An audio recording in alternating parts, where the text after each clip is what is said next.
마태복음 16장 24절 25절입니다.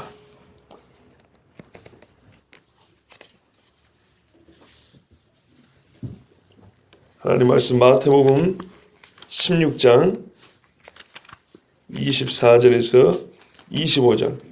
제가 28절까지 하려고 했는데 아무래도 시간이 좀 부족할 것 같아서 오늘 2절만 보겠습니다. 같이 읽겠습니다. 이에 예수께서 제자들에게 이르시되 누구든지 나를 따라오려거든 자기를 부인하고 자기 십자가를 지고 나를 따를 것이니라. 누구든지 제 목숨을 구원하고자 하면 잃을 것이요 누구든지 나를 위하여 제 목숨을 잃으면 찾으리라. 아멘. 기도하겠습니다.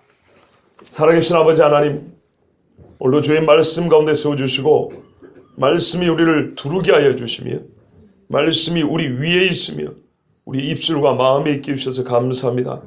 솔몬이 지혜를 구한 것이 아니고 듣는 마음을 구하였고 하나님께서는 그에게 지혜와 총명과 또한 부귀와 영화와 힘을 주셨으니 아버지, 우리는 오늘 솔로몬과 같은 것은 바라지 않습니다. 다만 오늘 주신 이 말씀을 충분하게 이해하고 굳건하게 믿고 열심으로 따를 수 있는 하나님의 자녀들 되게 하여 주시옵소서. 아버지, 청년의 때에 수요 예배를 드린다는 것은 쉽지 아니한데 귀한 주의 젊은이들이 나와서 예배를 드립니다. 예배 한번 빠지면 마치 큰 자유를 얻은 듯한 때가 그 나이인데 하나님 이 시간에는 주님을 사모해 왔사오니 성령께서 확 사로잡아 주셔서 일생을 예수 그리스도와 함께 동행하는 복된 자녀들 되게 하여 주시옵소서. 아버지 하나님이여, 정말로 우리 교회는 이 마지막 때를 깨우는 교회가 되고 싶습니다. 예수 닮은 성도들로 가득한 교회가 되고 싶습니다. 주님 도와주시옵소서. 이 작은 종 입술에 여호와의 크고 위대하고 어미하신 말씀, 생명의 말씀 오늘 담아 주시옵소서. 예수 그리스도의 이름으로 기도하옵나이다. 아멘. 이에 베드로가 예수님의 십자가 죽음을 거부하고 예수님을 꾸짖는 반제자도의 모습을 보일 때 예수님이 사단과 같은 말을 한 베드로의 말을 듣고 난 다음에 그대로 둘 수가 없습니다. 그럼 예수님은 꾸짖기만 하신 분이 아니요, 우리가 해야 될 바를 바르게 가르치는 선생님입니다. 너희가 나를 가리켜 주와 선생이라 하니 옳도다 그랬습니다. 내가 너희에게 본을 보이려고 이렇게 발을 씻는다 그랬습니다. 예, 우리 주님은 선생님이십니다. 그래서 잘못된 것을 꾸짖고 바른 것을 가르쳐 주셨습니다. 진짜 제자가 누구냐? 무엇이 제자도인가? 우리가 제자 훈련도 하고 제자도에 관련한 책들이 많이 있지만 이 본문이 항상 핵심입니다. 왜냐하면 예수님께서 하나님의 말씀에 철저히 복종하는 종으로서의 길을 가르쳐 주셨는데 그거를 어떻게 해요? 반대했단 말이에요. 예수님이 사탄아 내 뒤로 물러가라. 너는 나를 실족하게 하는 자로다. 이렇게 베드로를 꾸짖으시기까지 책망한 말씀이 이 부분이기 때문에 우리는 꼭 베드로와 반대로, 그죠? 칭찬 들었던 베드로처럼 하면 되는 거예요. 그러나 이 고백이 실제로 어떻게 돼야 되냐는 거죠. 칭찬 들었을 때 베드로의 고백, 주는 그리스도시요 살아계신 하나님의 아들이십니다 라는 이 고백이 원래 고백 다음에 제자의 삶으로 가야겠죠. 그래 가는데 중간에 브레이크가 걸린 거예요. 예수님 십자가 못 지라 하기 때문에. 예수님이 십자가 지는 것처럼 제자들이 이 고백을 했다면 십자가를 지고 살아가야 되는데 자연스럽게 일이 이어되는데 베드로가 중간에 브레이크를 걸었단 말이에요. 그래서 예수님이 이거를 깨뜨린 다음에 다시 하시고 싶은 일을, 말씀을 그대로 이어나가셨어요. 특별히 베드로가 한번 브레이크를 걸었기 때문에 더욱 예수님이 이 말씀을 하셔야겠어요. 이에 누구든지 나를 따라오려거든, 누구든지 제한이 없습니다. 어떤 사람이라도 가능합니다. 그러나 여러분, 나를 따라오려거든이라는 말에는 어떤 그 자체의 메시지도 있지만은 뉘앙스가 있어요. 말의 뉘앙스가. 자발적이라는 거예요. 예수 억지로 오라고 하지 않아요. 제자들에게 따라오라 하지 않았습니까? 오기 싫으면 많은 거예요. 많은 사람들이 예수님 따르다가 떠난 거 아십니까? 특히 요한복음 6장에 나는 하늘로부터 온 떡이다 이 이야기일 때부터 사람들이 어렵도다 하면서 그때로부터 많은 사람이 예수님을 떠났다 돼 있어요. 그리고 예수님이 너희 12도 가렸느냐? 물어봤어요. 가고 싶으면 가라고요. 그런데 베드로가 대답했죠. 주여, 영생의 말씀이 여기 주님께 있사오매 우리가 누구에게로 가겠습니까? 이 말씀에는 스스로 선택하고 즐거워하고 따라오려거든. 즐거워하고. 또 하나 뭐예요? 따라오려거든. 단호해야 한다는 거예요. 스스로 선택하여 즐거워하면서 한번 정했으면 단호하게. 부자 청년이 예수님 앞에 왔잖아요. 좋아서 왔어요. 따를만 했거든요. 따르고 싶어서 왔어요. 그런데 팔아 가난한 자를 주라고 할 때니 여기서 못 자는 거죠. 앞에 끝까지 좋았는데 뒤에서 걸렸어요. 따라오려거든. 누구든지 제한 없이 자원하여 듣는 그대로 말씀이 끄는 대로 그리고 결단하여 올라가고 한다면 우리 주님은 다른 거를 조건으로 내걸 잡고 딱 한 가지 내걸었어요. 그거 뭐냐면 자기를 부인하고 자기 십자가를 지고 나를 따를 것이니라 그랬어요. 이거는 예수님이 하신 일입니다. 예수님이 성부 아버지를 향하여 자신이 하신 일입니다. 꼭 나처럼 할 각오가 돼 있으면 따라와라 이 말이에요. 네가 즐거이 나와 같이 내가 성부 아버지를 따라하는 것처럼 나를 따를 결단을 했으면 따라오라는 거예요. 그거 한 가지입니다. 그 결단은요. 예수님이 가족들이 미친놈이라고 했던 거 아시죠? 그죠? 형제들이 조롱하면서 말했습니다. 요한복음 이 뒷부분에 가면은요. 명절 왜 안 올라가셔 형?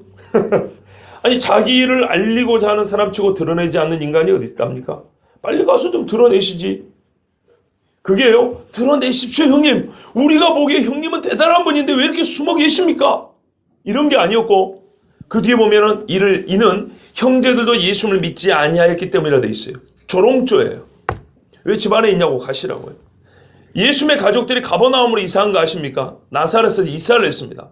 추정컨대 아버지 요셉이 없는 걸로 봐서 요셉이 죽고 나사렛에서 더 이상 이제 목수일을 못하고 가버나움으로 이사한 것 같은데 그러니까 가버나움을 들어가면서 예수님이 집에 들어가서는 아마도 자기 집에 들어갔다는 얘기일 가능성도 크습니다.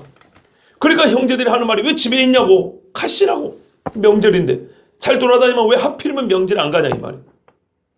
그건 조롱조였어요. 믿지 않았기 때문이라 돼 있어요. 그런데 예수님은 이 모든 것이 하나하나 성부 아버지의 뜻을 따라 행한 것이었습니다. 먼저 뭐라고요? 자기를 부인하고. 예수님의 출생을 보십시오. 오죽했으면 사람들이 예수님이 나사렛에서 태어난 줄 알아요. 그래서 나사렛 사람이라고 그래요. 어린 시절 나사렛에서 큰 것이지 좀 있다가 커서 가버나움으로 이사했죠. 그러니까는 가버나움에 지금 집을 틀고 사는데 찾아보니까 나사렛 출신이라는 거예요. 그러면 좀 더 찾아봤으면 옛날에 어떻게 해요? 구레뇨 총독 당시에 베들레헴에서 태어났던 거 알 수 있을 텐데 그까지는 안 알아본 거예요. 사람들이 무시할 말 베들레헴에 태어났다는 게 소문이 났으면 당장이 그리스도로 모셨을 걸. 나사렛이니까 나사렛에서 무슨 선한 것이 나겠느냐 하면서 비웃었어요. 예수님의 출생은 구유에서 나셨고요. 또 사람들이 알기로는 전혀 의로운 것이 날 수 없다는 나사렛, 선한 것이 날 수 없다는 나사렛, 선지자도 한 명 안 나왔다는 갈릴리. 옛날에 선지자들이 구약시대에 곳곳에서 선지자가 나왔거든요. 각 지파에 한 명씩 거의 다 나왔어요. 갈릴리 지역에는 선지자가 안 나왔나 봐요. 세밀히 안 찾아봤자 유대인들의 말이 그래요. 갈릴리에서 선지자 나온 적이 있느냐? 이렇게 말했다고요. 예수님의 생애가 어땠습니까? 돌을 쳐 죽이려고 했고요. 형제들이 미친놈 죽이고 했고요. 우리가 보니 너는 귀신 들렸도다 그랬어요. 바알세불이라. 이 파리 새끼인데요. 귀신의 우두머리 파리 왕이라는 거예요. 예수님을 그렇게 조롱하고 무시했어요. 예수님은 철저히 이 땅에 있을 때 자기를 부인했어요. 뭐라고 불렀습니까? 인자. 말하자면 사람의 아들입니다. 사람의 아들. 그러나 그것은 감추어진 예수님의 권능을 나타내는 호칭이었어요. 그러나 일단 사람들이 듣기는 말 그대로 그냥 사람의 아들이었어요. 예수님의 생애가 자기 부인이었어요. 드러내지 않고 오직 예수님 형제들이 드러내시오 좀 이랬다고요. 죽음은 어떻습니까? 예수님은 죽을 일이 전혀 없는 분인데 가장 악인 중에 이사야 53장 12절 말씀대로 그가 죄인 중에 하나로 계수되었다고 했어요. 헤아림을 받았다고요. 예수님은 죄인으로 죽었습니다. 완전한 의인인데 완전한 죄인으로 자기 부인됐습니다. 예수님은 자기가 의롭다고 말하지 않았습니다. 오죽했으면 말하기를 왜 나를 그렇게 선하다 하느냐, 선하신 분은 한 분이시니 하늘에 계신 너희 아버지시냐 이렇게 말했다고. 그 정도로 예수님은 완전히 자기를 부인했습니다. 우리가 잘 아는 대로 빌립보서 2장 7절 8절에 예수님의 출생과 생애 사역과 죽음에 관하여 그가 얼마나 자기를 부인했는지 가르쳐주고 있습니다. 오히려 자기를 비워 종의 형체를 가지사 종의 형체, 사람들과 같이 되셨고 사람의 모양으로 나타나사 자기를 낮추시고 죽기까지 복종하셨다 그랬습니다. 이게 자기 부인입니다. 그러면 예수님 따라오려거든 결단했다면 어떻게 하라고요? 자기 부인하라고요. 이렇게. 이것은 한마디로 자기 뜻이 아니라 완전히 아버지의 뜻을 행한 예수님처럼 예수님 뜻을 따르라 이 말입니다. 예수님 뜻을. 갈라디아 1장 4절에 그리스도께서 하나님 곧 우리 아버지의 뜻을 따라 이 악한 세대에서 우리를 건지시려고 우리를 대속하기 위하여 자기 몸을 주셨다 그랬어요. 이 악한 세대에서요. 누구도 알 수 없고 원하지도 않는 일. 아버지의 뜻이었어요. 그게 뭐라고요? 우리를 이 악한 세대에서 죄에서 건지시려고 대속하셨다 그랬어요. 죄를 대신 갚으셨다. 이게 아버지의 뜻이에요. 자기 아들을 보낸 아버지의 뜻. 오직 이것을 위하여 예수님이 어떻게 해요? 자기 몸을 주셨으니 그랬어요. 그러니까 하나님의 뜻은 뭐예요? 우리를 대속하여 구원하는 건데 예수님의 몸을 바치는 것이었어요. 아버지여 나의 뜻대로 하지 마옵시고 아버지의 뜻대로 하옵소서. 이게 자기 부인입니다. 예수 믿는 사람은 어떻게 자기 부인해야 되겠습니까? 성경에서 가르쳐줍니다. 갈라디아서 2장 20절에 내가 그리스도와 함께 십자가에 못 박혔나니 그런지 이제는 내가 사는 것이 아니고 오직 내 안에 계신 그리스도께서 사시는 것이라. 이제 내가 내 안에 육체 가운데 사는 것은 나를 살아서 나를 위하여 자기 몸을 버리신 하나님의 아들을 믿는 믿음 안에 사는 것이라 그랬죠. 저는 옛날에 고등학교 막 올라갈 때 입학 전에요. 여수에서 제 평생 학원을 한 달 일주일 다녀봤는데 그 한 달 다닐 때 이제 막 17살 돼가지고 시내 나니까 얼마나 좋습니까? 그 한 달 학원을 다니는데 도대체 못 따라가겠더라고요. 뭔 말인지도 모르겠고 너무 진도가 빨라요. 근데 여수에 있는 충무동교회라고 제가 알기로는 고신축 교회인데 상당히 큰 교회입니다. 시내 중앙에 있었어요. 요즘에는 시가지 옮겨졌지만 그때는 시내 중앙에 있었어요. 교회가 옮긴 게 아니고 시내 중심에 옮겼다는 얘기예요. 근데 우리가 이제 중고등학교 학생들 문학의 밤이라는 거 하잖아요. 그 교회에서 하는 뭐 있었어요. 그때 당시 또 오해하지 마세요. 제가 이야기하려고 한 게 아니에요. 그 교회 담임 목사님이 부재중이었어요. 그래갖고 애들끼리 여기서 막 이 선극을 하는데 내가 그리스도와 함께 하고 이걸 찬양을 부른 거예요. 근데 제가 처음 들었어요. 근데 그 선극 내용이 그래요. 우리 교회를 하나님 불쌍히 해달라는 거예요. 여자애가 나와가지고 울면서 선극을 하는데 큰 은혜가 됐어요. 그때 처음 들었어요. 아, 내가 그리스도와 함께 십자가에 못 박혀 죽었나니 이제 내가 사는 것은 내가 사는 것이 아니고 내 안에 계신 하나님의 아들, 나를 살아서 나를 위하여 자기 몸을 바치신 그리스도를 믿는 믿음 안에서 사는 거구나. 그거를 제 또래의 여자아이가 울면서 이 강단에서 선극을 하는데 참 어리기 때문에 뭐가 뭔지는 잘은 모르겠지만 큰 은혜를 봤어요. 특별히 제가 그걸 들었거든요. 교회가 지금 상당히 어려운 상황이라는 걸 듣고 왔어요. 그럴 때 그 아이가 뭘 할까요? 교회를 사랑하는 그 마음이 느껴졌어요. 정말 그리스도의 뜻대로 우리가 좀 죽어서 주님만을 좀 따르고 그 믿음 안에 살아가는 교회가 됐으면 좋겠습니다라는 뭔가 그런 간절한 소망이 저한테는 느껴졌어요. 디모데후서 2장 4절에 이렇게 말합니다. 군사로 다니는 자는 군사로 다니는 자, 그게 군인은 자기 생활에 얽매이는 자가 하나도 없나니 이는 군사로 모집한 자를 기쁘게 하려 함이라. 완전히 복종이죠. 이게 자기 부인입니다. 다른 생활의 여러 국면들은 우리가 생각해보면 알 수 있습니다. 고등학교 3학년 됐어요. 학교에서 주일날 오라 그래요. 어찌하면 좋노? 투철한 개김정신으로 개개요? 그렇기도 어렵습니다. 가긴 가야죠. 어쩌고 가야 될까요? 예배드리고 그리고 평상생활 아주 열심히 하고 성실하게 하고. 우리 학생들 여기 계시니까 MT? 그거는 안 가도 돼. 왜? 가면은 솔직히 말해봐요. 죄를 짓습니까? 의를 행합니까? 가장 신선한 우리 형균군. 어때요? 이 중에 가장 신선하잖아. 어때요? 알았어요. 딱 느껴지네. 가지 마세요. 별로 좋을 거 없어요. 자기 십자가를 지라고 했어요. 여러분, 오늘 이 말씀은 제가 옛날도 아니죠. 다른 말씀 설교하는 중에 자주 인용을 했어요. 근데 오늘 딱 이제 본문이 왔어요. 오늘 본문이 왔는데 마침 하나님의 섭리는 얼마나 정확한지.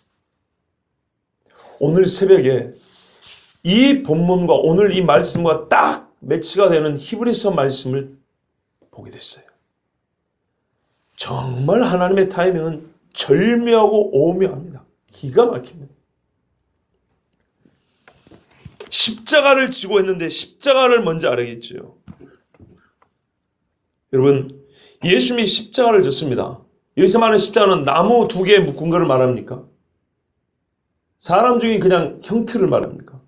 아니죠.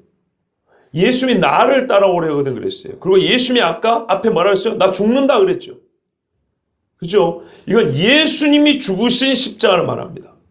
그러면서 십자가는 예수님이 지신 십자가로서의 의미를 봐야 됩니다. 예수님이 어떻게 지셨습니까? 무엇 때문에? 우리 죄를 대신 갚으시려고 대속적 의미로 십자가를 지셨죠. 그러면 예수님은 죄인으로 졌습니까? 의인으로 졌습니까? 죄인이죠. 왜요? 본질상 본인이 죄인인 게 아니에요. 본인은 의로운데 우리 죄를 위하여 죄인이 되신 거죠. 그래서 십자가에 달리셨어요. 그러면 여기서 자기 십자가를 지라는 건 뭐냐면 내가 자기 십자가니까 그리스도를 따르는 자는 누구든지 따라오려거든 했기 때문에 누구라도 예수를 따르는 자는 예수님이 지신 십자가를 그와 동일한 의미를 가진 그 십자가를 내가 반드시 짊어져야 한다는 겁니다. 물론 차이가 있다면 예수님의 십자가는 대속인데요. 우리는 대속은 없어요. 내가 내 죄를 갚을 수도 없어요. 죽었다고 해서. 다른 사람의 죄를 용서할 수도 없어요. 그 차이는 있어요, 분명히. 그러나 뭐는 동일하냐? 내가 십자가를 질 만한 죄를 지은 바는 없으나 예수 믿는다는 그것이 십자가를 져야 될 이유가 되는 거예요. 예수님이 왜 십자가 졌습니까? 자기 자신을 하나님의 아들이라고 했기 때문이에요. 자기 정체성 때문에 죽었어요. 그렇죠? 자기 정체성 때문에 죽으셨어요. 왜 근데 그 정체성이 필요했냐? 그 정체성으로 죽지 않으면 우리 죄하고는 아무 상관이 없어요. 우리가 자기를 십자가에 진다는 게 뭐예요? 예수님을 따라가는 거죠. 이제는 우리가 어떻게 해야 돼요? 예수님 때문에 죽는 거예요. 이게 자기 십자가입니다. 그러니까 뒤에 가면 무슨 말씀 나옵니까? 누구든지 나를 위하여 자기 목숨을 잃으면 얻을 것이요. 구하고자 하면 잃을 것이요. 이 말씀 있죠? 이게 괜히 나온 게 아닙니다. 본질적으로 자기 십자가는 네가 나를 위하여, 내가 너를 위하여 죽은 것처럼 너는 나와 복음을 위하여 죽겠느냐 이 말이에요. 여러분, 우리는 성경의 가르침들을 너무 수준 낮게 저하시키는 데 익숙해 있습니다. 왜냐하면 그래야 조금 편해요. 그래서 주의를 드렸습니다. 교회 봉사하다가 누가 알아주지 않아요. 이게 내 십자가지 뭐 앞으로 그렇게 하지 마십시오. 그건 당연한 겁니다. 봉사는 원래 좀 힘든 겁니다. 좀 알아주지 않는 겁니다. 그러면은 그냥 아싸리 대놓고 좀 알아주라고 하세요. 그게 솔직히 죄를 덜 짓는 방법입니다. 안 그렇습니까? 예. 그리고 어떤 경우는 내가 무지하게 힘들어요. 개인적으로 말이죠. 그럼 구분하셔야 됩니다. 죄의 열매인지 아니면 하나님 주시는 믿음의 연단인지 그거 확인해 보셔야 됩니다. 그러나 오늘 자기 십자가를 지고 이 말은 의로운 고난을 말해요. 의로운 고난. 예. 예수 그리스도를 말미암아 중세한 제자에게 이거는 부여된 특권이고 영광이에요. 예수를 위하여 고난을 당할 수 있는 건 정말 괴롭죠. 솔직히 인간적으로는 저도 고통을 당하고 싶지 않습니다. 그러나 주께서 때로는 그런 생각이에요. 저는 이런 생각을 좀 많이 하는 편이에요. 야, 내가 진짜 예수님을 위하여 죽을 수 있다면 내 한 번 인생을 내가 이 한 번 인생을 빌빌 걸어 죽거나 불의의 사고로 한 방에 가는 게 아니고 한 번을 주를 위하여 죽을 수 있다면 이거는 없어지지 않을 영광이 아니냐. 그런 생각이 들 때가 있어요. 그때는요. 순교를 사모하는 마음도 생겨요. 대신에 어찌해야 되냐? 여러분들이 옆에서 계속 뜨겁게 찬송을 불러줘야 돼요. 가끔 그럴 때 어릴 때부터 그 생각했어요. 하늘이 쩌렁쩌렁 울릴 만한 찬송 소리가 천군천사의 찬송 소리가 들리면 죽음이 두렵지 않겠다. 왜 스데반이 순교할 때 두려워하지 않았을까? 나 그 생각할 때 주님을 봤지 않습니까? 다니엘의 세 친구는 어떻게 해요? 천사가 두 번 다 왔어요. 불 속에도 사자로도 천사가 먼저 왔어요. 하나님께 도우신단 말이에요. 그러면 그 증표로 성도들이 옆에서 막 기도하고 막 찬송을 하면은 저뿐만 아니라 우리 중에 누구라도 그 믿음이 정말 불같이 타오르지 않을까. 그런 생각합니다. 물론 이거는 저의 상상입니다만 냉랭하게 혼자 뒤집으러 긁고 뒤돌아 쓰는 것보다 낫지요. 사랑하는 자들아 너희를 시련하려고는 분리시험을 이상한 일 당하는 것 같이 이상히 여기지 말고 오직 너희가 그리스도의 고난에 참여하는 것으로 즐거워하라. 이상한 일 아니에요. 당연한 거래요. 그리고 그 고난에 참여한 것을 어떻게 하라고요? 즐거워하라고요. 이는 그의 영광을 나타내실 때 너희로 즐거워하고 기뻐하게 하려 함이라. 주님 다시 오실 때 그 영광에서 같이 즐거워하고 기뻐하게 하려 함이래요. 그러니까 이를 위하여 믿는 자들이 뭐가 필요해요? 고난이 필요해요. 이 고난을 가지고 따라가는 것을 자기 십자가를 진다고. 로마서도 그러잖아요. 장차 나타날 영광과 현재 고난은 좋게 비교할 수 없다고 그러지 않습니까? 그러니까 우리 주님은 십자가도 내가 고생하고 나만 고생하면 억울하다. 너희도 좀 같이 져봐. 내 고난이 얼마나 큰지 좀 맛이라도 좀 봐라. 그런 의미가 아니에요. 우리로 하여금 같이 즐거워하게 하려고 고난을 주는 거예요. 세상은 우리를 미워하기 때문에 예수님을 미워하기 때문에 우리를 핍박합니다. 하게 돼 있습니다. 이상한 일이 아닙니다. 자기 십자가 이거는 각자에게 주는 겁니다. 나는 나에게 그는 그에게입니다. 그래서 때로는요 어떤 사람들의 십자가는 작게 보이고 가볍게 보이고 내 것만 크게 보입니다. 절대 아니에요. 남의 떡이 크게 보인다는 세상의 격언도 있듯이 자기 십자가는 누가 줍니까? 주님이 지어줍니다. 여러분 요한복음 21장 22절에 뭐라 합니까? 이에 베드로가 그를 보고 예수께 여쭤네. 십자가에 달려 죽는다 그러니까요. 나무에 달린다는 건 십자가에 죽는다는 것을 완곡하게 표현한 거예요. 깜짝 놀랐어요 베드로가. 그럼 얘는 어떻게 됩니까? 물어봤죠. 그래서 예수님 말하래요. 주여 이 사람 어떻게 되겠습니까? 예수께서 가라사대 내가 올 때까지 그를 머물게 하고자 할지라도 그는 그냥 수천 년 살게 할지라도 네 여기 무슨 상관이냐? 너는 나를 따르라. 아멘. 그는 그의 십자가, 나는 나의 십자가. 그러니까는 어떤 사람들은 특히 저희 목사 같은 사람들 하나님 앞에 말씀을 대하는 종이라고 지만 십자가를 진다고 생각하는 착각에 빠지면 안 돼요. 여러분 각자가 다 십자가 있어요. 믿지 않는 식구들한테 핍박당하는 사람 있어요. 십자가입니다. 예수 때문에 내가 듣지 않아야 될 소리인데 듣는 괴로운 이야기들, 불이익들, 육체적인 고통들 이게 십자가입니다. 무엇 때문에요? 예수 때문에. 내 죄 때문 아닙니다. 오직 예수님과 그의 복음 때문에. 자, 이 십자가를 지고 어쩌라고요? 가만히 있으면 됩니까? 나를 따를 것이니라. 단호합니다. 자기 십자가를 지고 나를 따를 것이니라는요. 히브리서 13장 11절 13절 한 이틀인가 3일 동안 본 이 말씀에서 우리는 오늘 본문의 더 깊은 뜻을 이렇게 비추어 볼 수 있습니다. 이 히브리서 말씀이 오늘 말씀에 이 강력한 스포트라이트를 비추는 것처럼 빛을 비춰줘서 따른다는 게 뭐냐를 제대로 가르쳐 줍니다. 그리고 제가 아까도 방금 증거한 것처럼 예전에도 지금 같은 얘기 동일하게 몇 번 말씀드렸죠. 이 말씀이 제 생각이 아니라 신학적 사고에서 나온 생각이 아니라 하나님의 말씀이 본래 그렇다는 것을 증명해 줍니다. 여러분의 영적 유익을 위해서 오늘 아침에 증거한 말씀을 조금 더 증거하도록 하겠습니다. 여러분 히브리서 13장 11절 13절을 보십시오. 자기 십자가를 지고 나를 따를 것이니라 예수님을 따를 것이니라는 말씀을 아주 깊게 비춰주는 환하게 비춰주는 말씀입니다. 히브리서 13장 11절부터 13절입니다. 신약 370쪽 혹은 69쪽쯤에 있습니다. 같이 읽겠습니다. 이는 죄를 위한 짐승의 피는 대제사장이 가지고 성소에 들어가고 그 육체는 영문 밖에서 불사름이라. 그러므로 예수도 자기 피로써 백성을 거룩하게 하려고 성문 밖에서 고난을 받으셨느니라. 그런즉 우리도 그의 치욕을 짊어지고 영문 밖으로 그에게 나아가자. 아멘. 여러분, 히브리서는 예전에 말씀드렸지만 중보자 사명을 가지고 이 땅에 오신 예수 그리스도, 즉 성육신에 대해서 가장 깊이 가르쳐준 말씀입니다. 예수님의 대속 죽음에 대하여, 그의 대제사장 되심에 대하여 이보다 깊이 가르쳐주는 말씀이 없습니다. 정말 이제는 제가 오죽했으면 새벽에 이 강의를 듣는 분들에게 이 정도 들었으면 예수님의 성육신과 그의 죽으심, 이 대제사장 직무에 대해서는 절대로 빈틈이 있으면 안 된다 할 정도로 아주 꼼꼼하게 정말 물색 틈 없이 가르쳐준 말씀입니다. 구약을 그냥 완전하게 새롭게 우리가 보여줍니다. 새롭게 아니라 우리가 못 봤던 것을, 보화를 싹 밭에 감춘 보화처럼 흙을 걷어내고 보화를 다 보여주는 것 같은 그런 말씀입니다.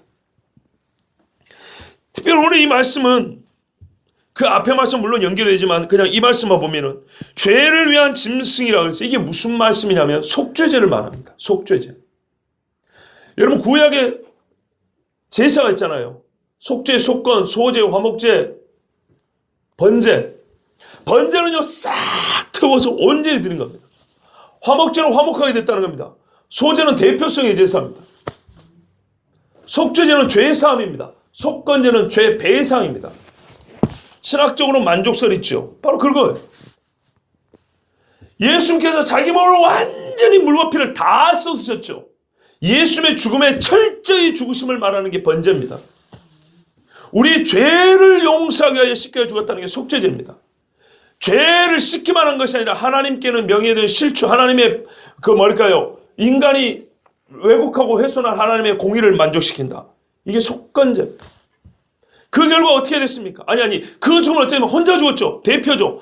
소제는요 곡식을 갖다 바치면 한 움큼만 불태워받고 나머지는 너희 먹으라 그럽니다. 한 움큼. 대표성입니다. 우리가 지금 로마서 8장에서 5장에서 보고 있는 그것입니다. 한 사람을 말미암아 한 사람을 말미암아. 그 다음에 화목제는 이 일의 효력입니다. 결과가 어떻게 됐냐는 거예요. 우리는 하나님과 화목하게 됐다는 거예요. 그죠? 로마서가 그러니까는 예수님의 이 구약의 제사를 빼고 이해가 되냐 그 말이에요. 안 됩니다. 히브리서 안 됩니다. 오늘 속죄제 이야기입니다. 죄를 위한 짐승의 피는 대제사장이 가지고 잘 보십시오. 성소에 들어가고 그 육체는 영문 밖에서 불사릅니다. 속죄제는 이렇게 바칩니다. 저를 보십시오. 번제단 있어요. 앞에 번제단. 번제단은 우리가 새롭게 영적으로 볼 때 이 성막에 있는 것은 전부 다 예수님을 가리킨다 그랬죠. 예수님을 가리키는 모형입니다. 모형이 왜 중요하냐면 여러분 성경에 사후 예언은 없다 그랬어요. 예언과 성취라고 했어요. 그때 어떤 인간들은 예언은 나중에 일이 있고 난 다음에 꾸며낸 거라는 그런 말을 하는 사람이 있다 그랬죠. 개떡 같은 소리입니다. 왠지 아십니까? 모형과 성취가 바로 모형과 원형, 그림자와 실체로서 이 구약 이야기와 예수님 이야기가 바로 예언과 성취입니다. 모세에게 준 성막의 모형이 바로 예언입니다. 그 자체가 예언이라고요. 안 그렇습니까? 이 안에 예수와 실 다 떡 있지, 향불 있지, 촛대 있죠, 법궤 있죠, 여기 성소 휘장 가려져 있죠, 그죠? 저기 울타리 쳐져 있죠. 영문 밖에 짐승을 잡고 있어 번제가 불태워져. 예수 말하면 나로 말미암아 나이가 곧 길이요 진리요 생명이니 나로 말미암아 아버지께 올 자가 없느니라 그랬죠. 나답과 아비가 왜 죽은지 아십니까? 성경을 보면은 그들이 다른 데서 불을 가져왔다 그랬어요.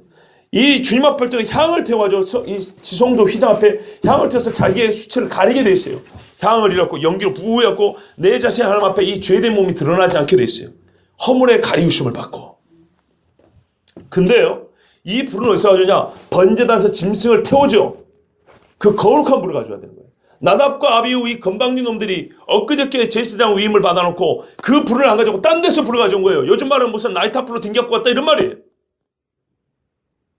근데 혹시 술 취해서 그럴지도 몰라요. 왜냐면 하나님께서 모세에게 경고했거든요.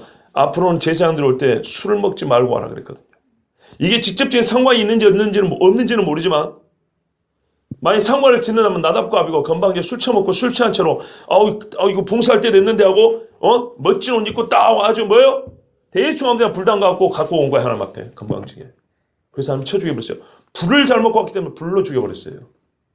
반드시 짐승을 태우는 정결케 된 불을 가져와야 됩니다. 번제단입니다. 이거를 통과하지만 성소에 절대 못 들어갑니다. 절대로. 예수 그리스도를 말한다고 했어요. 그런데 이 예수 그리스도의 몸이 어디서 또 죽임을 당하냐면, 아니 그 속죄제 피를 흘린 그 짐승은 거기서 기름과 내장을 태웁니다. 그리고 그 태운 불을 가지고 또 피를 그 번제단에 바르고 가져와서 여기 이 속죄소에, 그러니까는 언약궤에 네 뿌리 내다 피를 바르고 동쪽에다 뿌리고 막 이렇게 합니다. 그래서 죄사함을 완전히 받습니다. 그런데요, 그 짐승을 어디서 잡냐? 이 진 있죠? 이 영이라고 합니다. 영, 진영. 진영 밖에 한 곳을 정해가지고 짐승 잡는 데가 있어요. 여기서 그 짐승을 잡습니다. 그리고 내장과 기름 외에 나머지 살, 가죽, 똥 이런 것들 있죠. 분비물. 그건 싹 거기서 다 태워버립니다. 없애버립니다. 피만 가지고 들어옵니다. 이걸 잘 보세요. 이게 속죄제입니다. 이게 왜 중요하냐? 다른 제사의 제물은 제사장이 먹게 되어 있습니다. 또는 화목제 같은 경우는 화목게 됐으니까 백성들이 같이 나눠 먹게 되어 있습니다. 그런데 속죄제 제물은 절대 못 먹게 되어 있습니다. 온전하게 죄 사함을 위해서만 바쳐진 제물이기 때문에 고기를 먹지 말라고 무조건 태우라고 되어 있습니다.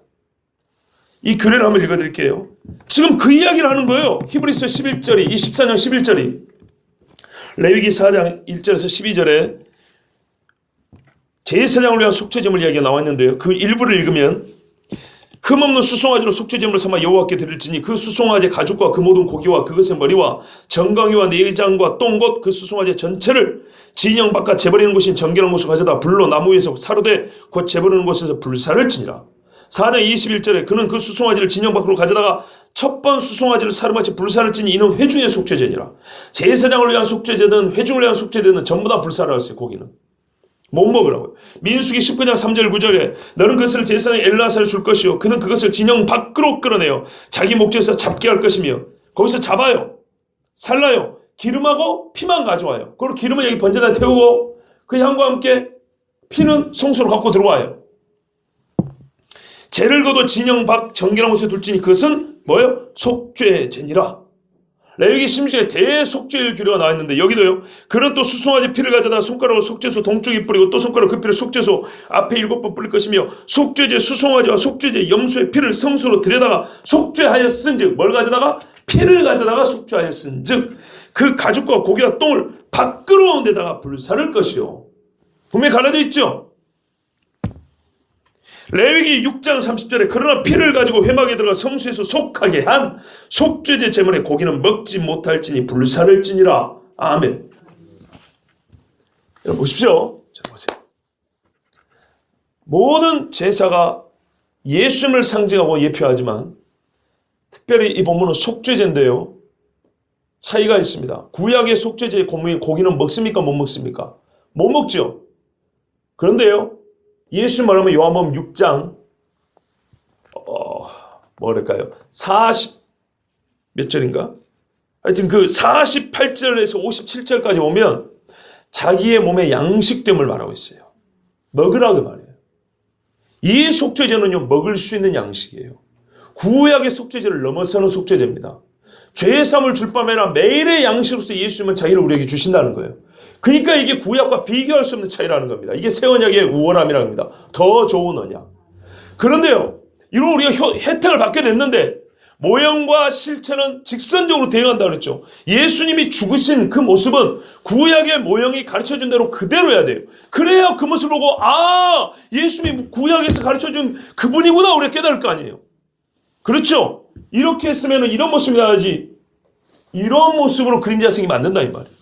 그림자가 이런 모습이면 실체도 이런 모습이 된다는 거예요. 그래 예수님의 죽으심에 관하여는 구약에서 모형이 말해놓은 것이 예수님의 죽으심의 실체가 그대로 1대1로 대응이 돼야 돼요. 그러면 예수님은 어떻게 죽었습니까? 12절에 보세요. 그러므로 모형으로 그렇게 예언이 됐기 때문에 실체인 예수님도 어떻게 해요? 효력으로서는 뛰어나지만 죽으신 모양에 있어서는 똑같다 이 말입니다. 이해되시죠? 그 똑같이 죽으셨어요. 그러나 죽은 것이 수송아지고 예수님이기 때문에 효력은 훨씬 뛰어나죠. 탁월하죠. 예수도 그랬죠. 예수도 그랬어요. 속죄제 짐승이 이렇게 죽었기 때문에 대속하려 이 땅에 오신 예수는 반드시 그 짐승처럼 죽어야 된다는 거예요. 어찌 죽었습니까? 자기 피로써 백성을 거룩하게 하려고. 그죠? 성수에 들어갔다 그러죠. 히브리서 9장에 보면 자기 몸을 가지고 어떻게 해요? 하늘에 있는 성수에 들어갔다 그랬죠. 들어갔어요. 근데 몸은요, 성문 밖에서 우리 피로써, 그러니까 자기 피로써 우리를 거룩하게 하기 위해서는 그 전에 뭐가 있어야 돼요? 순서적으로 죽어야 되죠. 어디서요? 성문 밖에서 죽었다는 거예요. 성문 밖에서 고난을 당하셨느니라. 근데 아까 한 목사야, 영문 밖이라 안 그랬냐? 영문 밖이나 성문 밖이나 같은 겁니다. 11절, 12절에 영문 밖, 성문 밖 그러죠. 광야에 있을 때는 영문 밖이고 도시 생활할 때는 성문 밖이고, 이 영문 밖, 성문 밖의 의미가 뭡니까? 여러분, 문둥병자 어디 살아요? 진영 밖에서. 열왕기하 7장에 보면은 문둥병자들은 성 밖에서. 구약시대는 영문 밖에 살죠? 그죠? 그리고 속죄제 제물을 어디서 잡아요? 영문 밖에서. 성문 밖에서. 왜 그런지 아십니까? 여기는 거룩한 곳이에요. 저기는 부정한 곳이에요. 부정한 거는 구별돼야 되기 때문이에요. 그래서 문둥병자는 밖에서, 짐승도 거기서 태웁니다. 그러니까 예수님이 어떻게 됐다는 거예요? 성문 밖에 죽었다는 건 부정한 자로 죽었다는 거예요. 그래서 그가 죄인 중에 하나로 계수되었다 그러지 않습니까? 근데 속죄제 제물을 보세요. 염소와 송아지가 죄가 있습니까? 없지요. 근데 왜 그가 성문 밖으로 끌려 나가야 돼요? 그 짐승이. 죄가 그에게 뒤집어 씌워졌으니까.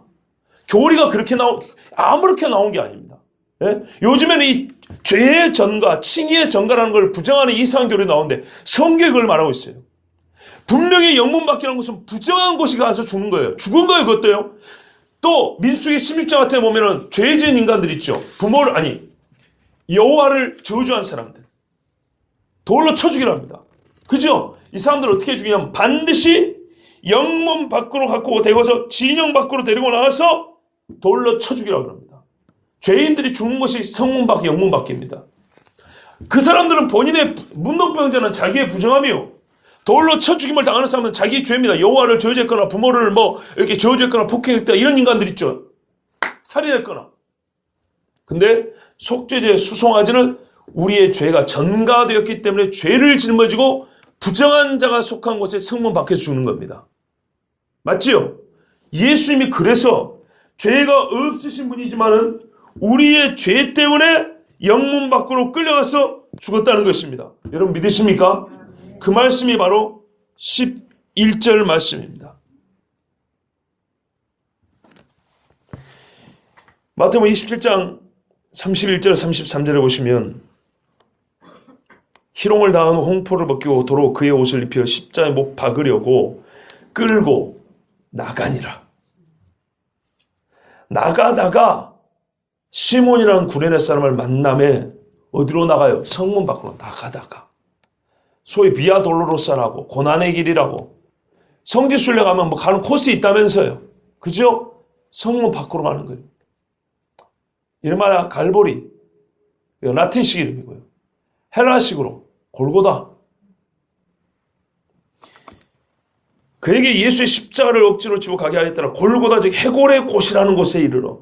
예루살렘 성 안에 해골의 곳이라는 데는 없습니다. 성 밖이죠. 고린도서 5장 21절에 하나님이 죄를 알지도 못하신 자로 우리를 대신하여 죄를 삼으신 것은 우리로 하여금 저의 안에서 하나님의 의가 되게 하려 하십니다. 아멘. 그래서 예수님이 의인이지만 본인은 의인이지만 우리의 죄를 지고 속죄제 염소와 송아지가 죄가 없지만 안수하잖아요. 그죠? 죄를 거기다 뒤집어 씌우잖아요. 그래서 죄 있는 소가 되어서 밖에서 끌려가 죽임을 당한 것처럼 그 고기는 어떻게 해요? 부정하기 때문에 못 먹습니다. 예수님은 우리의 죄를 짊어지고 성문 밖에 끌려나가 죽었다고 말입니다. 그러나 오늘 우리는 어떻게 해요? 송아지가 아니기 때문에 예수님은 그의 양식, 피와 몸을 살을 먹고 우리가 구원을 받았습니다. 그런즉 여러분 13절을 보세요. 그런즉 사람이 지식만 갖고 있어도 지식인의 책임을 다해야 하건만 예수님께서 우리를 위하여 죄가 되어 죽으셨기 때문에 그로 하여금 우리가 거룩함을 입었다면 어찌하겠냐 이 말이에요. 그런즉 대단히 논리적이고 실제적인 이유입니다. 그래서 어떻게 되냐? 우리가 해야 할 일이 있다는 것이죠. 그죠? 그게 뭐 성경에 보면 많이 나와 있어요. 권면하자, 깨어있자, 기도하자, 선한 일을 하자, 하나님의 말씀을 지키자, 뭐 여러 말씀들 있죠. 그럼 오늘 본문에서는 대표적으로 이렇게 말합니다. 우리도 보세요. 모형이 있어서 저를 보세요. 모형이 있어서 그 모형이 죽은 것이 예수님의 실체를 예표했기 때문에 실체이신 예수님은 그리스도도 예수도 왜 예수다라고 하시는지 아십니까? 예수님을 가리키는 호칭이 상당히 많지만 완전히 육체로 오신 희생된 어린 양으로서의 하나님의 아들을 가리킬 때는 그냥 인간 이름 예수만 씁니다. 가장 인간적인 이름을 씁니다. 예수도 그 수송아지처럼 죽은 것처럼 예수님이 그를 갔다면 그를 따르는 우리가 제자라면서요. 자기 십자가를 가지고 어쩌라 그랬어요? 나를 따라오라 그랬죠. 따라오라고. 어떻게 하는? 똑같이 가는 거죠. 그런지 우리도가 나오는 거예요. 그런지 우리도 복음서에 표현하면 자기 십자가를 가지고 나를 따를 것이라 해야 되겠죠. 근데 히브리서는 다르게 표현했어요. 그의 치욕을 짊어지고 그에게 나아가자 그랬어요. 그의 치욕을 짊어진다는 말 자체가 뭐예요? 그냥 읽는 순간 이게 고난을 수반하는 일이구나. 왜냐하면 치욕이잖아요. 예수님의 치욕이 앞에 있었고 우리도 그랬기 때문에 이거는 예수님이 비춰봐야 되겠죠. 여기서 말하는 치욕은 예수님이 나가신 치욕입니다. 그거를 우리 또 짊어져야 한다는 거예요. 제가 왜 자기 십자가가 예수 때문에 나가는 고난이라고 말했죠? 인생의 어려움을 얘기하는 게 아니에요. 예수님이 죄 없으신 분의 의인으로서 죄인이 되어 당하는 고난처럼 우리가 예수만 아니면 똥똥으로 살 건데 바로 그 예수 때문에 당하는 거예요. 그의 치욕을 짊어지고 그리스도를 따라가자. 그에게 나아가자 그랬어요. 근데 그에게 나가려면 어디로 가야 됩니까? 영문 밖이에요. 무슨 말이에요? 내가 세상적으로 솔직히 니보다 나를 핍박하는 사람보다 내가 죄가 없어요. 나를 죽이려고 하는 칼을 든 사람보다 내가 솔직히 더 의롭게 살았어요.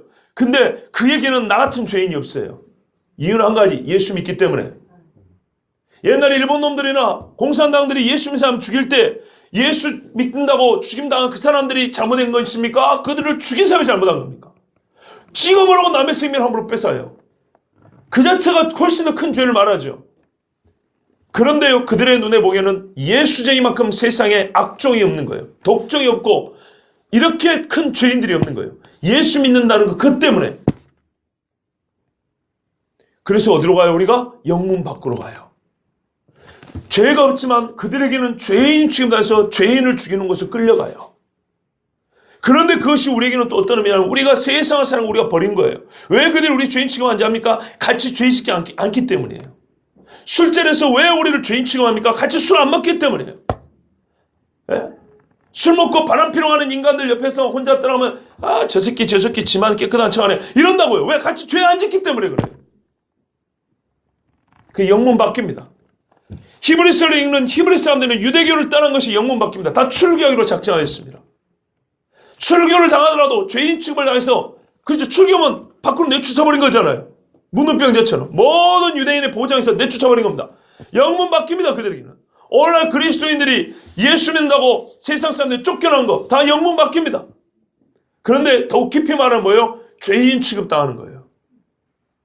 속죄제 염소처럼 예수님처럼 영문 밖으로 죄인 취급당하는 거예요. 자기 치욕을 지고 예수님의 치욕을 내 것으로 지고 사람들에게 추방을 당하는 거예요. 그런데 여러분 그것이 세상 사람들은 죽는 길이라 하죠. 그런데 성경 뭐래요? 그에게 나아가자. 이중적 의미입니다. 자기 치욕을 예수님의 치욕을 지지 않는다. 그의 치욕을 짊어지지 않는다. 그리고 영문 밖으로 나오지 않는다. 이 사람은 예수님께 나오지 않은 사람이에요. 잘 보세요. 예수님의 치욕을 지고 영문 밖으로 쫓겨나죠. 그게 바로 뭐예요? 그에게 나아가자예요. 매우 능동적인 겁니다. 그에게 나아가겠다 하는 사람은 치욕을 지고 영문 밖으로 나와야 된다는 겁니다. 사람들이 발로 차든 자기 스스로 하든 어쨌든 예수님의 치욕을 지고 영문 밖으로 나오지 않는 사람은 예수님께 나아가는 사람이 아닙니다. 어제 우리 기독교 변증 수업하는데 아주 재밌는 이야기를 들었어요. 조지 바나라고 있어요. 미국의 조지 바나 그룹이라고 있는데 이건 뭐 하냐면 기독교인들, 그러니까 미국의 좀 폭넓게 말하면 종교인의 믿음과 행습에 대하여 통계 조사하고 발표하는 기관이거든요. 여기서 많은 그 여론조사를 합니다. 그 중에 당신은 중생한 그리스도인입니까? 라고 질문했을 때 yes라고 말하는 사람도 있어요. 그렇습니다. 잘 들어보세요. 강인님 선생님 잘 들어보세요. 당신은 중생한 그리스도인입니까? 라고 물을 때 yes라고 말하는 사람이 예를 들어 100명이라고 합시다. 100%. 100명 중에 그러면 당신은 기독교 세계관에 입각하여 삶을 살아갑니까? 라고 물었을 때 그렇다고 대답하는 사람 몇 프로일까요? 정준 선생님 어제 몇 프로라고 그랬죠? 9%? 6% 아니고? 김홍근 집사님 몇 프로였죠? 9%요? 예, 9%입니다. 9%예요. 그러니까 이렇게 물어본 거예요. 당신은 중생한 그리스도인입니까? 예, 그렇습니다. 그러면 묻겠습니다. 하나님이 천지를 창조하셨다는 사실을 믿습니까? 아니요. 모든 물질은 하나님께서 줄 믿습니까? 곤란한데요. 동성애는 그리스도인의 이 입장에서는 어떻게 생각합니까? 반대해야 됩니까? 찬성입니까? 뭐 그럴 수 있다고 생각합니다. 주님이 다시 오신다는 사실에 대해서 어떻게 깨어있고 기도해야 한다고 생각하십니까? 교회 가서 기도도 하고 이렇게 신앙생활 해야 한다고 생각하십니까? 굳이 뭐 그렇게 할 필요 없다고 생각하는데요. 이런 사람들이 몇 프로요? 91%. 당신은 중생한 그리스도인입니까? 예, 그렇습니다. 하나님의 천지를 창조할 믿습니까? 아멘. 주님 다시 오시면 믿습니까? 예. 모든 인간은 전적으로 타락해서 주의 도우심이 아니고서는 구원 아니고서는 선한 것이 나오지 않는데 믿습니까? 모든 속에서 악한 게 나오면 믿습니까? 예, 그렇게 생각합니다. 물질의 주권 누굽니까? 하나님이십니다. 아, 그래요. 일부일체제를 지지하십니까? 당연하죠. 성경이 가르치고 있는데. 이렇게 말하는 사람 몇 프로요? 9%. 근데 저는 이 통계 조사 잘못됐다고 말하는 사람이에요. 그보다 더 낫다라고 말하냐? 뭐 그럴 수 있다고 봐요. 근데 왜 문제냐면요. 여러분 잘 보세요. 니고데모가 말이에요. 지금 2번 듣는 분들이 계세요. 2번 듣고 더 확실하게 하십시오. 니고데모가 예수님을 찾아왔습니다. 예수님 보시기에 그 대화에서 보면 어느 정도 우리가 추정 가능한 게 니고데모가 상당히 건전하게 산 사람이에요. 그죠? 니고데모가 하나님의 창조를 안 믿었을까요? 믿었죠. 니고데모가 그리스도가 온다는 사실을 안 믿었을까요? 믿죠. 그리스도 하면 은혜의 해와 신원의 날을 가져온다는 것도 믿죠. 병자를 고치는 거 믿죠. 그런 건 다 알죠. 문제는 예수가 그리스도인지를 확신을 못한 거죠. 그러니까 말하자면 니고데모는 자기가 가지고 있는 구약 성경에 입각하여 살았던 사람이에요. 말씀에 순종하고 사는 사람이에요. 이해되십니까? 근데 이 사람이 주님 앞에 왔을 때 주님이 뭐가 부족하다고 그랬어요? 너는 거듭나지 않았다고 그랬어요. 중생하지 않았다고요. 봐보세요. 성경을 철저하게 지킨 사람들 중에도 중생한 자가 없다는데, 그래서 니고데모 같은 인간 보고도 너는 중생이 필요하다고 말했는데, 나는 중생했다고 말하는 100사람 중에 그럼 성경대로 사십니까? 했더니 9%? 그러면 이 중생했다고 말하는 거 맞아요? 틀려요? 틀리다 그 말입니다. 거꾸로 당신은 성경대로 사십니까? 예라고 말한 사람 중에 오히려 진짜 중생한 사람인지를 따져봐야 한다는 얘기입니다. 이해되시죠? 100명 중에 9명이 성경대로 삽니다라고 인정했어요. 자기 스스로. 오케이. 그런데 너는 중생했구나 중생 안 했구나 이렇게 바꿔낼 수 있다는 거예요. 니고데모가 말씀대로 사느냐? 예, 그렇습니다. 그런데 너는 중생하지 않았구나. 네 말씀대로 사느냐? 예, 그렇습니다. 그래, 너는 중생한 자라구나. 사도들처럼. 이렇게 갈라진다는 얘기입니다. 오히려 이렇게 봐야 되는데 거꾸로 중생했습니까? 예, 100명. 성경대로 사십니까? 아니오가 91명, 그렇습니다가 9명. 자, 왜 이 말씀 드립니까? 얼마나 자기 믿음에 대해서 헛된 믿음을 갖고 있는가 봐보세요. 이 100명은 뭘 보고 지가 중생했다고 생각할 걸까요? 성경에서 증거를 뭐라고 말하길래 도대체 중생이냐고 물어보니까 중생했다는 교회 들어오면 중생한 겁니까? 그게 아니라니까요. 예수님의 치욕을 지고 영문 밖으로 예수님이 계신 곳으로 나아가는 사람을 중생했다 그런다니까요. 이 사람이 곧 하나님의 말씀대로 성경적 세계관에 입각해 사는 사람이라니까요. 근데 외면적으로는 그렇게 보이지만 속이 또 아닐 수도 있다 이 말입니다. 하물며 그럴진데 겉모양도 하나도 나타나지 않는데 말로는 나는 중생했습니다. 중생했습니다. 중생했습니다. 얼마나 우스운 이야기입니까? 오늘 말씀을 보십시오. 요한계시록 14장 4절 5절에 이 사람들은 여자로 더불어 더럽히지 아니하고 정절이 있는 자라 어린 양이 어디로 인도하든지 따라가는 자며 사람 가운데서 구속을 받아 처음 익은 열매로 하나님과 어린 양에게 속한 자들이니 그 입에 거짓말이 없고 흠이 없는 자들이더라. 이렇게 사느라고 세상에서 핍박하고 죽임당한 사람들입니다. 죄인 취급받아서 영문 밖으로 끌려나가 죽임당한 사람들입니다. 근데 그게 왜 생명인지 아십니까? 주님이 어디 계세요? 영문 밖에 계시니까. 그래서 이어지는 말씀이에요. 네가 살고자 하면 나같이 죽으란 말이에요. 영문 밖에서. 이게 제자도입니다. 이게 사람마다 자기 십자가를 지고 나를 따를 것이니라 입니다. 여러분 성경이 성경을 얼마나 잘 가르쳐 줍니까?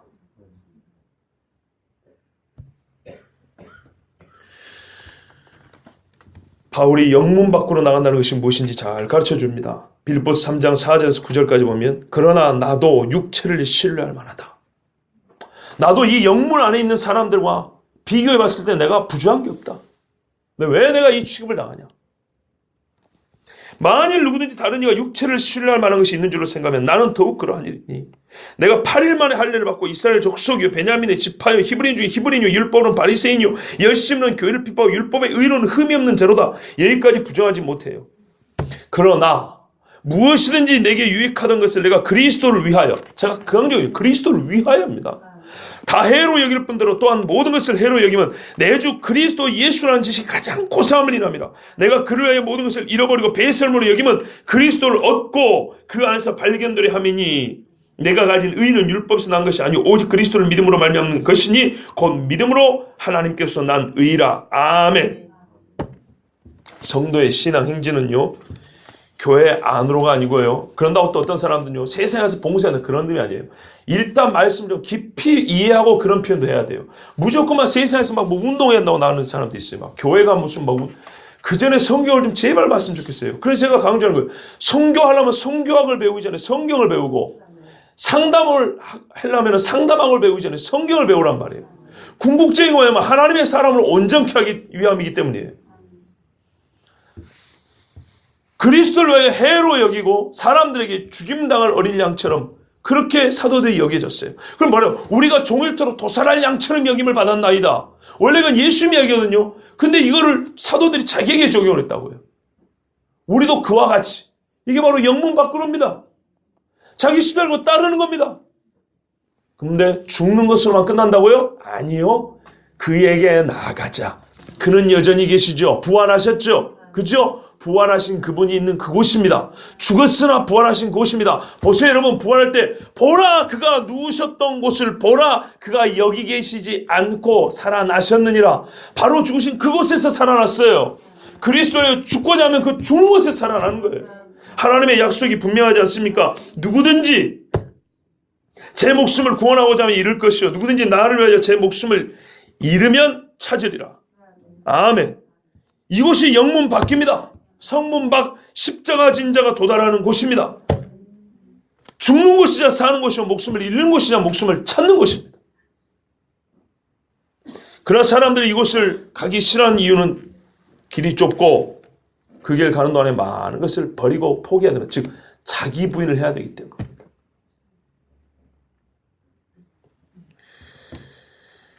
세상이 좋아 그것을 버리지 못하는 것 자기를 부인하지 못하기 때문이고 거기서부터 오는 멸시와 핍박의 고통 그걸 감수하지 못하기 때문에 즉 자기 십자가를 지지 못하기 때문에 죽는 곳이자 사는 곳인 영문 밖으로 나아가지 못합니다. 이 태도로 해서 스스로 의롭다고 하는 사람들 안에서 머물러 있는 겁니다. 기껏해야 밖에서 죽은 그 수송아지의 죽음이 있어야 의롭게 되는 주제에 자기들끼리 의로운 줄 알고 자기들이 죽인 예수님이 저 영문 밖에 죽었는데 그 예수님의 피로 말미암아 속죄받은 주제에 자기들은 이 안에 있기 때문에 붙잡고 더러운 것은 다 밖에 불살라버리고 우리는 거룩하고 우리는 안에 있다고 생각하는 이 인간들 안에 그곳에 머물러 있는 겁니다. 나를 부인하는 동시에 십자가를 지게 되고 십자가를 지는 자는 반드시 영문 밖을 향해 걸어가 주를 위해 죽는 곳에 이르게 됩니다. 그리고 주님께서 그곳에서 우리를 다시 살리십니다. 이 약속의 말씀을 한 번 더 읽고 설교를 마칩니다. 요한복음 6장 38절 40절 말씀에 내가 하늘에서 내려온 것은 내 뜻을 행하려 함이 아니요 나를 보내신 이의 뜻을 행하려 함이니라. 나를 보내신 이의 뜻은 내게 주신 자 중에 내가 하나도 잃어버리지 아니하고 마지막 날에 다시 살리는 이것이니라. 내 아버지의 뜻은 아들을 보고 믿는 자마다 영생을 얻는 이것이니 마지막 날에 내가 이를 다시 살리리라 하시니라. 아멘. 여러분 믿으십니까? 아멘. 이 말씀의 복이 저와 여러분에게 있습니다. 우리 함께 기도하겠습니다.